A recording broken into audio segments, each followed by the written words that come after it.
The only normal people are the ones you don't know very well.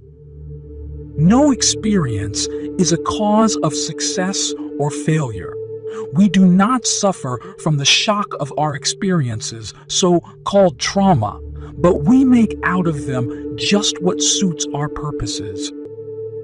The chief danger in life is that you may take too many precautions. There is no such thing as talent. There is pressure. God, who is eternally complete, who directs the stars, who is the master of fates, who elevates man from his lowliness to himself, who speaks from the cosmos to every single human soul, is the most brilliant manifestation of the goal of perfection.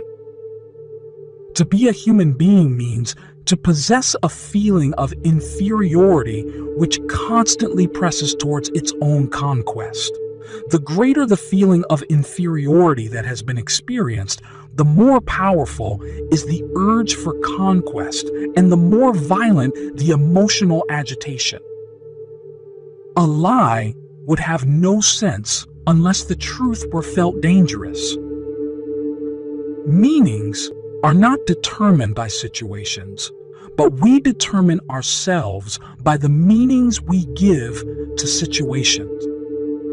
It is easier to fight for one's principles than to live up to them.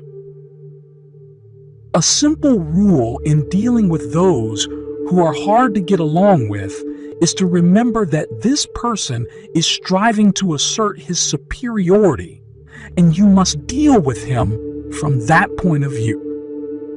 The educator must believe in the potential power of his pupil, and he must employ all his art in seeking to bring his pupil to experience this power. Man knows much more than he understands. There is a law that man should love his neighbor as himself. In a few hundred years, it should be as natural to mankind as breathing or the upright gait. But if he does not learn it, he must perish.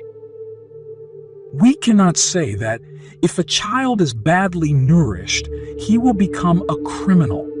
We must see what conclusion the child has drawn. We must interpret a bad temper as a sign of inferiority. The science of the mind can only have for its proper goal the understanding of human nature by every human being, and through its use brings peace to every human soul. The neurotic is nailed to the cross of his fiction. Every individual acts and suffers in accordance with his peculiar teleology, which has all the inevitability of fate, so long as he does not understand it. We must never neglect the patient's own use of his symptoms. It is the patriotic duty of every man to lie for his country. Our modern states are preparing for war without even knowing the future enemy. My difficulties belong to me. It is one of the most effective attitudes of the neurotic to measure thumbs down, so to speak, a real person by an ideal, since in doing so, he can depreciate him as much as he wishes. Exaggerated sensitiveness is an expression of the feeling of inferiority. In the investigation of a neurotic style of life, we must always suspect an opponent and note who suffers most because of the patient's condition. Usually, this is a member of the family.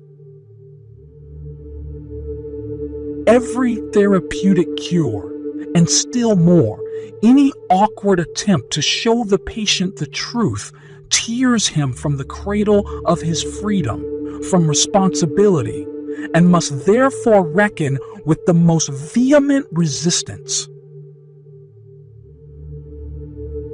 War is not the continuation of politics with different means. It is the greatest mass, crime perpetrated on the community of man.